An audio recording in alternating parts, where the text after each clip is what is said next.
RJ Shreya के साथ। Chapter 7। मेरी याददाश्त वापस आ गई है। रूम की हल्की सी रोशनी में तान्या वीकनेस के कारण एकदम पीली सी लग रही थी। ये बहुत छोटा सा एक्सीडेंट था। डॉक्टर ने भी कहा कि कोई सीरियस बात नहीं है। मैं आराम करूंगी तो थोड़े दिन में सब कुछ ठीक हो जाएगा और मैं भी ठीक हो जाऊंगी, तान्या ने धीरे से अपने चाचा और भाई से कहा। तान्या नहीं चाहती थी कि उसके चाचा जो इतने परेशान हैं उन्हें थोड़ी सी टेंशन और बढ़ जाए, इसलिए इससे ज्यादा उसने कुछ नहीं बताया। चाचा, आपका शरीर अब भी बहुत कमजोर है, आप जाकर आराम क्यों नहीं करते? राजेश को किडनी प्रॉब्लम थी, साथ ही उसे काम भी करना पड़ता था। एक काम क्लीनर का था, इसकी वजह से उन्हें सुबह जल्दी उठकर मॉर्निंग शिफ्ट में काम पर जाना होता था। तभी राजेश ने घबराए हुए कहा, मुझे लग ही रहा था कि कुछ बुरा होने वाला है, क्योंकि तुम इतनी लेट तक घर वापस नहीं आती। देखो, तुम्हारे साथ बुरा हो ही गया। तुम्हारा 6 साल पहले भी ऐसा ही एक्सीडेंट हुआ था, है ना? क्या वो काफी नहीं था? ऐसा लग रहा है कि भगवान आहूजा परिवार का दुख देने का सिलसिला अभी खत्म नहीं कर रहा। इनका सिलसिला अभी खत्म होने भी नहीं वाला। ये कहते हुए राजेश की आंखें भर आई। उन्हें बहुत बुरा लग रहा था तान्या की इस हालत को देखकर। उन्हें याद था कि 6 साल पहले तान्या का कितना बुरा एक्सीडेंट हुआ था और उस दिन के बाद से इनके परिवार की जिंदगी बदल गई। ऐसी जिंदगी जिसके बारे में शायद आहूजा परिवार ने सपने में भी नहीं सोचा था।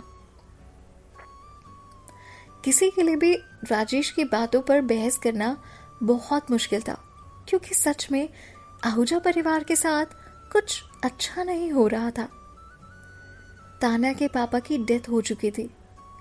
एक कार एक्सीडेंट में तान्या की याददाश्त जा चुकी थी और यहां तक कि उसका डिवोर्स भी हो चुका था।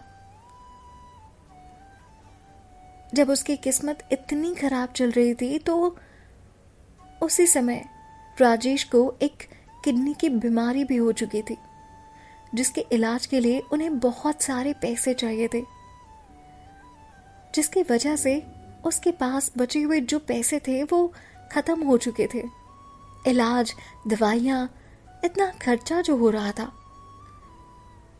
राजेश का बेटा प्रखर, वो भी काफी इंटेलिजेंट स्टूडेंट था, काबिल था, देश की बड़ी यूनिवर्सिटी में पढ़ाई कर सके, एक ख्वाहिश थी।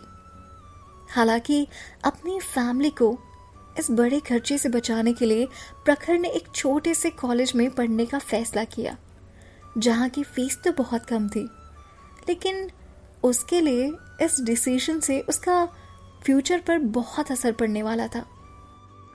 पर आखिर में प्रखर करता भी गया, हालात जो इस तरह के थे। आज तान्या का दूसरी बार कार एक्सीडेंट हुआ था, इसलिए उसके चाचा को भगवान पर बहुत गुस्सा आ रहा था कि आखिर वो आहूजा परिवार के साथ इतना बुरा कर क्यों रहे हैं। हालांकि तान्या मन ही मन भगवान को शुक्रिया अदा कर रही थी, क्योंकि इस कार एक्सीडेंट की वजह से उसकी याददाश्त वापस आ गई थी और उसे सब कुछ याद आ चुका था। तान्या ने कहा, चाचा मेरी तरफ देखो, मैं बिल्कुल ठीक हूँ, इसलिए आप टेंशन मत लो। मैं बिल्कुल ठीक हूँ चाचा, आप प्लीज परेशान मत हो। और आज के एक्सीडेंट का तो आपको शुक्रिया अदा करना चाहिए, क्योंकि इसकी वजह से मेरी याददाश्त वापस आ गई है। इसलिए अब मुझे पूरा यकीन है कि हमारे परिवार के साथ जो कुछ भी होगा ना, आप देखना, अब सब कुछ अच्छा ही होगा। जैसे ही तान्या ने धीरे से अपनी चाचा राजेश को ये बात बताई, राजेश और प्रखर ये बात सुनते ही चौंक गए। प्रखर ये बात सुनकर बहुत खुश हुआ। उसने खुशी खुशी पूछा, दीदी क्या आप सच बोल रहे हो? आपकी सच में याददाश्त वापस आ गई है क्या? तभी तान्या ने उसका सिर सहलाते हुए उससे कहा, मैं ऐसी बात पर मजाक क्यों करूंगी? मैं पहले अपनी फैमिली की कोई भी हेल्प नहीं कर पाई क्योंकि मुझे कुछ याद नहीं था, पर अब सब कुछ बदल चुका है।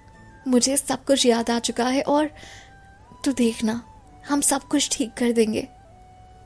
प्रखर खुशी से चिल्लाता है, दीदी फाइनली आपकी याददाश्त आ गई है। सो हैप्पी दीदी, आपकी याददाश्त वापस आ गई है। उसने न जाने खुशी खुशी में इस सेंटेंस को कितनी बार दोहराया होगा। हालांकि प्रखर अब 20 साल का हो चुका था, पर तान्या के लिए वह हमेशा उसका बच्चे जैसा ही था।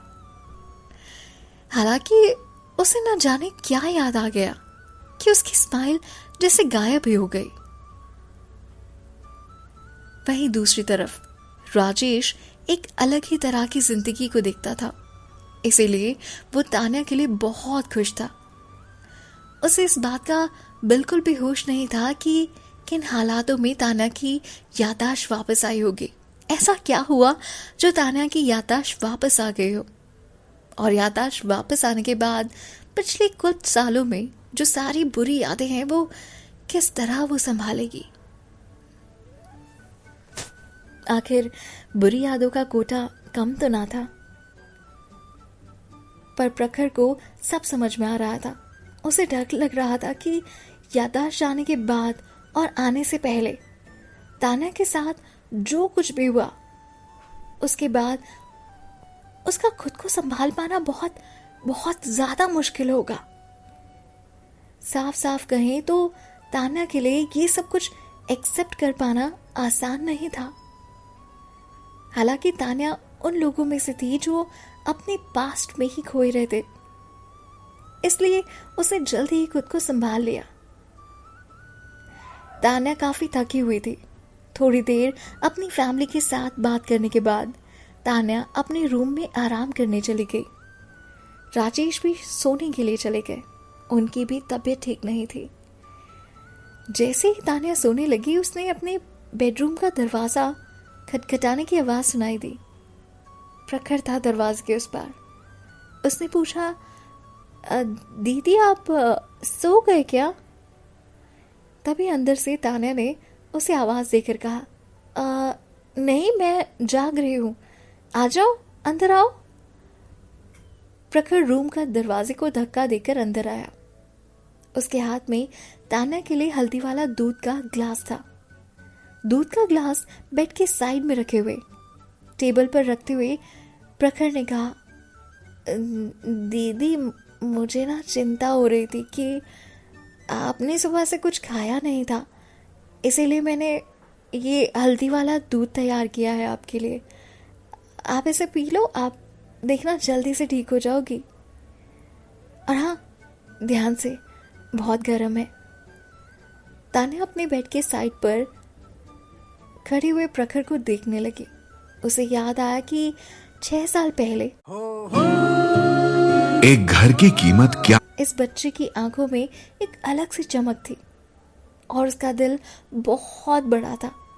आज 6 साल के बाद उसकी आंखों में वो चमक तो जा चुकी थी, पर शुक्र है उसका दिल आज भी उतना ही बड़ा था। प्रखर सही था। तान्या ने उस दिन सुबह से कुछ नहीं खाया था, इसलिए उसने जल्दी से वो दूध का ग्लास उठाया और एक बार में पूरा पी लिया। प्रखर उसके बेड पर साइड में बैठा हुआ था। तान्या के चेहरे को न जाने क्यों वो ध्यान से देखता रहा। थोड़ी देर बाद फाइनली उसने तान्या से कुछ पूछा। सवाल था, दीदी आपको सच में सब कुछ याद आ गया?